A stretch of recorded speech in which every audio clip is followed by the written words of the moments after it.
C'était le dernier exercice du genre pour Claude Guéant avant l'élection présidentielle, le traditionnel bilan de la délinquance en France. Et le ministre est fier d'annoncer un petit recul de 0,34% de la délinquance générale pour l'année écoulée, soit la 9e année consécutive de baisse, avec environ 290 000 faits recensés. Un chiffre global qui ne rend pas compte de grosses disparités. Si les violences aux personnes se stabilisent enfin depuis 1996, elles ont quand même cru de près de 22% depuis 10 ans. Quant au cambriolage, ils augmentent fortement, plus 16% en un an. Une explosion qui s'explique selon le ministre par la criminalité venue de l'étranger. Depuis 2 ans, nous assistons à un phénomène nouveau dans notre pays.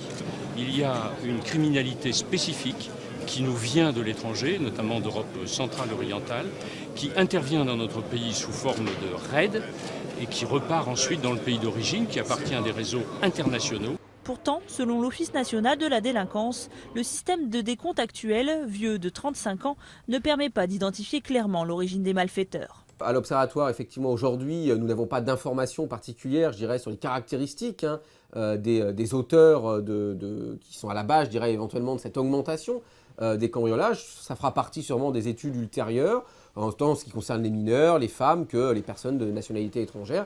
Et on verra effectivement s'il y a des caractéristiques qui se dégagent par rapport à cette hausse. À gauche, bien sûr, on tire à boulet rouge sur ce bilan. Pour François Rebsamen, le monsieur sécurité du candidat Hollande, Claude Guéant s'est livré à un exercice de maquillage de chiffres. On vous vole votre portable, vous êtes un Français lambda, vous allez porter plainte. On vous dit non, on va l'enregistrer sur une main courante. Les mains courantes se remplissent aujourd'hui, mais elles ne font pas les statistiques de la délinquance. C'est pour ça que je parle de maquillage. Se gargariser ce chiffre pour laisser penser que la délinquance diminue, eh bien je pense que c'est manifestement tromper les Français. Le ministre a lui-même reconnu que l'outil statistique était imparfait. La Cour des comptes avait d'ailleurs déjà tiré le signal d'alarme en juillet dernier, quand dans un rapport, elle avait mis en doute les chiffres donnés par le ministère depuis 2002.